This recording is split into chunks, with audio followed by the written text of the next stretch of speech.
This episode of Connecting the Art.tv on gablocal.tv is brought to you by The Break Room, a Metro eatery in downtown Topeka. Chris Schultz here with Connecting the Art.tv on gablocal.tv, and we have Nancy Geise here with us. She is a nominee for an Arty Award in the literary category for Arts Connect's Arty Awards coming up on the 29th of October. It's so great to have you here. Thank you for joining us. Oh, thanks, Chris. I'm so honored to be here and so honored to be nominated for this award. I can't tell you what it means. It's Absolutely. just awesome. It's great. Okay, I want to start out. Just give me the elevator speech about the career in writing, which leads you to Auschwitz number 34207, as I stumble on it there, of course, right? Right. So tell us, how did you get here? Well, and that's the book that most folks want to hear about. So I was living in Fort Collins, Colorado in 2007, working at a retirement community. And Joe and his wife were our first residents that moved in to one of our cottages. One of my coworkers found out that Joe was a Holocaust survivor, and a few days later, Joe has a tattoo that runs the length of his arm, which is his number from the book, 34207. And I saw a little portion of it peeking out from behind his sleeve. He keeps it covered always. And I asked him about it, and he said it's from Auschwitz. So this is a little longer than the elevator speech, but it is interesting. This is good. It's a tall building. That's right. It's very tall. We'll go up and down a few times. But anyway, so that was 2007, and I asked him if our daughter could interview him for one of her history classes, and he said, never. I will never talk about it. So I just assumed that Joe had been like most of the Holocaust survivors that I had heard of in my life that spoke at schools and shared their story. I didn't realize that Joe had, in over 70 years, never told anyone really his whole story. Even his family knew just bits and pieces. Yeah.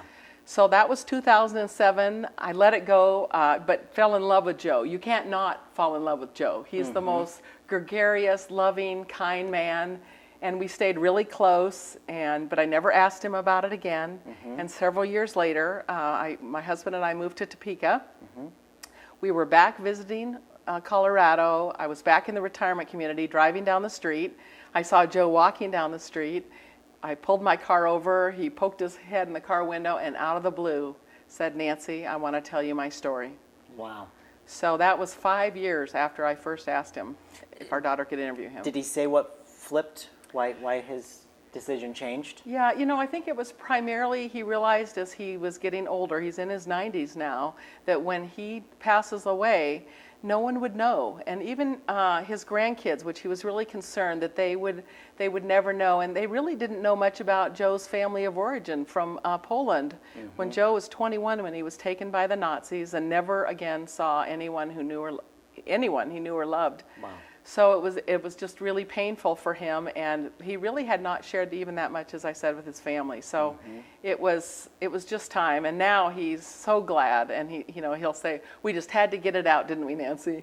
So I love that he was able to share his story, and boy, I'm just so glad that the world was able to hear it. And it has a very special little sticker on the book here, Amazon bestseller, #1 bestseller here. Right. That's really awesome. It is really awesome. It's been #1 in its category, and it's just been received really well. I've been so just blown away, really, by the response of the book. I mean, I knew that this was a story the world was going to want to hear and want to meet Joe, and they have. And I've been asked to share it all over at the United States Library of Congress and the Holocaust Museum in Washington, D.C. with their staff and volunteers, and so it's doing really well, but what's important is that there's just lessons for all of us in his story. What was the process like for Joe? It was really a difficult process. It took over 2 years of interviewing Joe, going back and forth from Topeka to Colorado. I would go back either every month or every other month to interview him, and it was trying to understand and hear about what had happened, so long ago, and that for over 70 years he had been really trying to forget. Yeah. So it was painful for him. It was painful for me. Really difficult for his whole family because it was a pretty dark time for him, having to relive this, and yet there were so many things that I think that were healing for him in the process. I can kind of relate a little bit. We had family members in our family who passed away in concentration camps. Wow. And hearing the stories about it, like we didn't hear the stories. Right. Our father never talked about those stories. We knew that it happened, and we heard very much later in life. But as children, we had no idea of any of this, and even into adulthood, we still had no idea. It's something that wasn't discussed. Is that culture, across the board, for this? I when I first met Joe, I thought that, as I said, I thought most of the Holocaust survivors were sharing their stories. But what I've come to realize, traveling across the country and listening to many, many people come up, they'll say, my parent was a survivor, or my grandparent, and they never shared their story. And so that's one of the things that I really encourage everyone to do. We all have stories that are important and people can learn from them. And especially stories of this era are so important for all of us. And I'm hearing I speak to a lot of veterans groups. It's really striking a chord with them. Mm-hmm. And same thing, they'll come up afterwards and say, I haven't been able to tell my story. I haven't been able to bring myself to do it, but I realize how important it is. And there are so many lessons in it. I mean, here's a man who lost virtually everything a human being can lose. Mm-hmm. I mean, think about it. Everybody he knew and loved, his every possession, his home, his country. I mean, he had nothing. Poof overnight. Yeah. And yet he is the most joy-filled, kind, and loving man that, and I'm hearing from people all over the world. I heard from, not too long ago, a woman in New Zealand who said, if Joe can overcome what he did and find a way to go on living a joy-filled life, then I can too. Mm. So I love that, and I just think that's so important for people to share their stories and not keep them inside, because there's something that we can learn from them. All right. Well, the book is called Auschwitz number 34207. So be sure to check it. You can get it on Amazon, of course. Any other facilities that people can get them at? It's available pretty much everywhere online. They can order it through Barnes & Noble as well. The library has it here in town, of course. And it's available as an audiobook, as an ebook. Matter of fact, the audiobook just won the Book of the Year in audiobooks by the Colorado Publishers Association, and so that was really neat. And then the book itself won 4 gold medals by the Publishers, Authors, and Publishers Association, so in Florida. So that was really neat. That's awesome, awesome. Okay, well, this is an Arty Award a nomination for you, so we want to find out a little bit more about you as well. Everybody, of course, needs to check out the book, so pick up one of those and check it out. I definitely want to be able to check out the story, so you've got my interest up. So I haven't read it yet, Avi. You brought it to me, and I'm looking at it, so I get to this look one's at yours. It with a certain degree. Oh, thank you. So this is perfect. Now, about you though, we want to talk about like who influenced you the most. If you had to pick one person in your life, to bring you to the point where now we've got this best-selling book sitting on the table here. That's a great question. There's so many people that it's hard to point to one, but 2 people in particular really had a profound impact on my writing, and that was 2 high school teachers in Ames, Iowa, where I grew up, Grace Spowski and John Forsman. Mm-hmm. They were English teachers at Ames High School, where I went to high school. And prior to going to Ames High, I hadn't been a very good student. I had what's probably described now as dyslexia. At the time, this was in the dark ages and before it really even had a diagnosis, but looking back on all my material, I'm pretty sure that's what it was. And so in my early years, school was really difficult. I couldn't read, I couldn't write. Math was beyond a nightmare. Wow. So, but I was able to cope with it and deal with it and really kind of move into the creative world. I think, I've always been a believer that if hard things that we experience can lead to good things if we're open to it, and I think that was the case for me. But anyway, so when I got to high school, I was taking an English class, and Mrs. Bowski, she's now passed away, but she said to me one day after I turned in an assignment, she said, "Nancy, you really should be writing." And I couldn't ever get that out of my head, literally, for years and years after high school. I took it as a long-term homework assignment that Mrs. Bowski said I should be writing. And then Mr. Forsman, John Forsman, was my other English teacher at the time, and he asked if he could keep one of my pieces of writing that I did and share it with future classes. And I thought, oh my my gosh, he wants one of my writing. And it was really funny because recently, Mr. Forsman and I were on the Talk of Iowa public radio station. We're in Iowa, and this came up. And I found out from his wife just before it aired that he's kept everyone's papers in file cabinets after file cabinets. But I thought I was so special that he had asked me to do it. But that's how he made everyone feel, was special. And so I love that really 2 offhanded remarks that teachers said in my life really changed the focus of my whole life. And I try to remember that. The impact we can have on each other in 2 sentences, what a difference it could make. Well, with dyslexia, it'd be really easy to say, I hate writing, I hate reading, I hate all of this. I'm gonna be an accountant or something. Like, well, that would have been a disaster. But yeah, so many different challenges. So what was, when you go back to 8 years old, what were you doing with your spare time?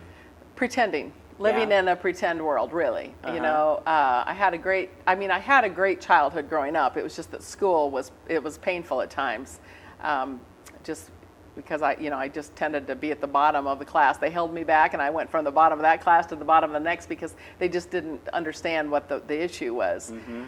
But you know, everybody has something they deal with, and that was mine. But again, I think in the end it ended up being a blessing because I spent my time creating fantasies and living in different worlds. And I like to believe that that's helped me now in writing and coming up with creative ideas. So. Wow, we definitely relate. I want to know, what do you think as far as Topeka goes? Because we're talking about Topeka's Arts Connect here. What do you think of the state of the arts scene here in Topeka? You know, I've been amazed at Topeka. When my husband took a job here, as I said, and we moved here about 5.5 years ago. And I have just, first of all, been amazed and so honored by the people here in this town and the friendships. I mean, really, just it's a great place to be able to connect with people amazing people of all sorts of creative talents, but really kind-hearted, good people. And so I love that aspect about Topeka. And, you know, there's a lot to do in Topeka. We like to go to plays. We go down for First Friday. You know, it just seems like we went to the Gordon Lightfoot concert last night. Yeah. And if you know, there's a lot to do if you want to do it, and there's sure a lot of creative people in this town. Absolutely, absolutely. What do you have to say to the person who nominated you for an Arty Award? You know, that was Tracy Jepson, and I met her. She's actually been helping me with accounting. As I said, my math is terrible, and thankfully Tracy's is not. She's brilliant, and she's very well connected here in the town on the ballet board, and worked with CASA. She's just been a tremendous individual, so supportive, and I cannot thank her enough. Mm-hmm. And what do you want to say to the other people who are nominated for Arty Awards this year? You know, I'm really honored to be in the company of so many talented people, and no matter who wins what, just to be nominated in this class of people is really an honor. So I'm thrilled. And I want to also take the opportunity to ask you, if you could just kind of dream a little bit, what would you like to see for Topeka's art scene 5 years from now?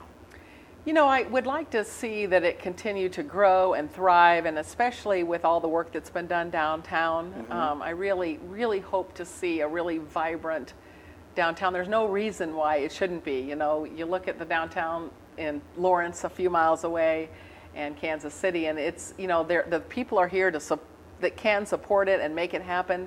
So I would like to see more things happening. I have a friend who's been really active on the Jayhawk Theater restoration, Patty Kane, and I really I'm going to be glad to see when that is finalized and working well. Absolutely. And up and running. So that will be a huge thing for downtown Topeka. Another wonderful thing. Yep. Yeah. Well, is there anything I didn't ask you think I should have? I don't think so. Okay, good. I mean, we could go up and down the elevator. Well, you know, can I share one really other cool thing about Joe? Please. Because it really is, it's remarkable. So I have a chapter in the book called For Just One Photo. And, you know, Joe talked about how he would give anything for a photo of his family. And because I said as he was taken, and he was 21, wearing his pajamas at 4 o'clock in the morning, never saw anyone he knew and loved, including his widowed mother, his 4 siblings, his identical twin.